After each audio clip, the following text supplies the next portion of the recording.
mabuti gawin, manahan kang ligtas sa ipalit. Kaya mo hanapin ang kaligayahan at ang pangarap ko ay iyong makakamtan. Amen. Napakaganda po ng mensahe ng Panginoon. Bakit nga ba sinabi dito umasa sa Diyos? Kasi tayo bilang, ako kasi, base na lang sa experience, ako na lang sa sarili ko, hindi lang ako magano na ikaw na. Kasi ako bilang, ilang taon na ako, 1995, nakakilala ako sa Lord. Siguro ilang taon na ako sa praise and worship. Minsan nawawala, but mas madami yung taon na nasa praise and worship ako. Nangyari na sa akin talaga, dumating na ako sa time na inasahan ko sarili ko, naging mayabang ako. Kaya ikwento ko dati na sa Cavite kasi, dumating yung time na tinatawag na nila ako anointed worship leader. Kumbaga, noong una hindi, sabi ko, hindi, glory to God. Noong una ganun sinasabi ko, hindi ko namamalayan na paglaban na doon pala, nagiging glory to me na. Kasi isang araw, pinaramdam sa akin ng Panginoon na anak, teka lang, parang hindi na tama yung ginagawa mo. Kaya, umasa na pala ako sa sarili ko, hindi na pala ang Diyos ang inasahan ko. Kaya ang buti ng Panginoon eh. Kasi pag mahal ka niya talaga, itutuwid ka. Alam niya mali na yung ginagawa ko na akala ko, siya pa yung naitataas ko, sarili ko lang pala. Andun, pinaranas niya sa akin talaga, naging dry yung gawain. Talagang sinabi niya, inano sa akin ng Panginoon na hindi niya ako sinamahan. Kaya sabi ko sa inyo mga kabataan, kayo mga bata pa, hindi palayo pa ang takbuhin niyo bilang mga sa worship, bilang tagapanguna. Hindi naman masama yung mag-share kami, di ba? Mas maganda yung mag-share namin para alam niyo na yung pinagdaanan namin. Kaya sa atin, bilang tayo ay lingkod ng Panginoon, tumatayo, tandaan po natin lagi na itong talent na meron tayo, lahat to sa Diyos. Wala sa atin. Yung kahit sabihin na hindi ba magaling ka, hindi eh.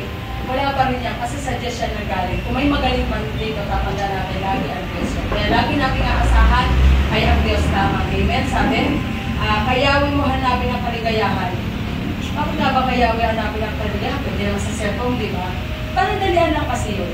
Pwede sa pera, panandalian lang yung kaligayahan yun. Oo, sasaya ka, mabibigyan ka ng iPhone. Gusto natin kasi iPhone.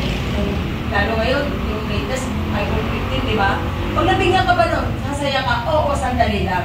Pero iba yung sa Diyos, di ba? Naranasan naman natin ito di ba?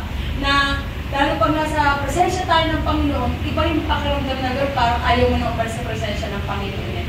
Kaya lagi nating hingin ang pagsama ng Panginoon, lalo na sabi ko nga, lagi ko iniibig sa Panginoon, Lord, bawat pagtayo namin, hindi lang ako bawat pagtatayo ako, gusto ko Lord, lahat ng gawain mo, sa bawat gawain mo, kahit dyan sa panggabi, kahit sa prayer meeting, basta gawain mo, lagi mo kami sasamahan, Panginoon.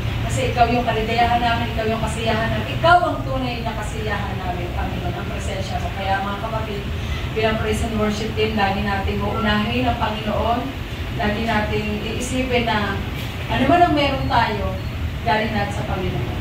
Walang-wala tayo kung di dahil sa Panginoon. Kaya yung kaligayahan natin, sa Panginoon din natin hanapin. Huwag sasanlibutan ito kasi panandalian natin. Amen. Kaya, nawa, sa maikli ng mensahe ng Panginoon, hindi na natin kailang pahaba-habahin. Direct to the point na tayo. Amen. Yun lang din naman yung pupuntuhin. Kaya I pray na nagkaroon ng hamon, nagkaroon ng inspirasyon sa bawat isa ang mensahe ng Panginoon ngayong gabi. Amen. Kaya tayo po manalangin.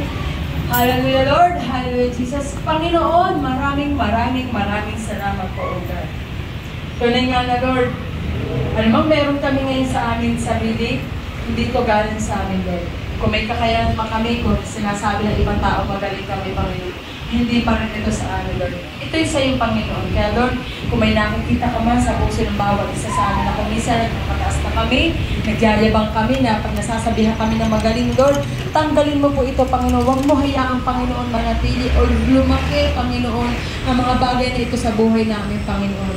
Lagi mo ilagay sa puso namin, Panginoon, pagpakumaba, dahil ito, Panginoon, ay nanggagaling lamang sa iyo, Panginoon. Kaya, Lord, ang dalangin ko, Panginoon, bilang praise and worship, as a team, Panginoon, lagi mo kami pagkaisahin ng puso, lagi mo kami sasamahan, Panginoon, at sa bawat pagtayo namin, Panginoon, ikaw lang maluluwalhati, O God. Ikaw lang mapararangalan, Panginoon. Ikaw lang ang sasambahin. Holy Spirit, lagi mo kami samahan. Ikaw ang nais namin na laging umalalay sa amin, na lagi ka namin maramdaman. Dahil ang gagawin namin ito'y baliwala kung di mo kami sasamahan. Kaya Panginoon, sa gabing ito, ang kaligayahan namin nasa iyo, Panginoon, sa iyong presensya, Panginoon. Sa kabutihan mo, Panginoon, kami mamamalagi, Panginoon. Kaya salamat, dalangin namin, Panginoon, at dinideclare namin ang gawain ito, Panginoon, na pagpapractice namin na isasamahan mo, Holy Spirit, pangungunahan mo, ang bawat isa sa amin, ibababa mo kami sa pinakamababang kalalagayan upang ikaw lang ang mataas, Panginoon. Hayaan mo, Lord, na ikaw lang, Panginoon, ang manguna sa bawat isa sa amin, Panginoon, hindi ang aming sarili, Panginoon. At sa araw ng bukas, ihanda mo kami, Panginoon. Salamat po, sa iyo po ang pinakamataas na papurit, pasasalamat sa pangalan ni Jesus.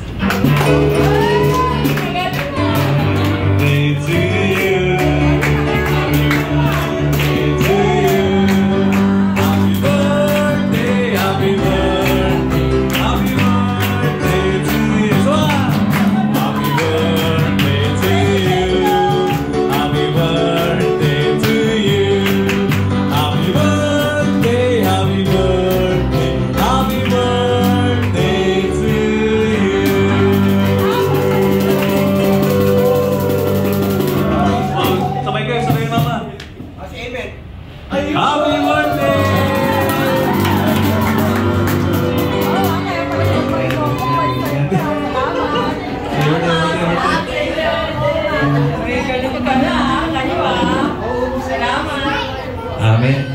Praise God. Tapos na yung palabas. Okay, so glory to God. Happy birthday, Sister Ria. Salamat. Yung misis, tatad ka na ng misis. Naubos yung kanila. Sige. Sige po, bago po tayo, bago tayo practice, kasapin muna natin yung masarap na pagkain.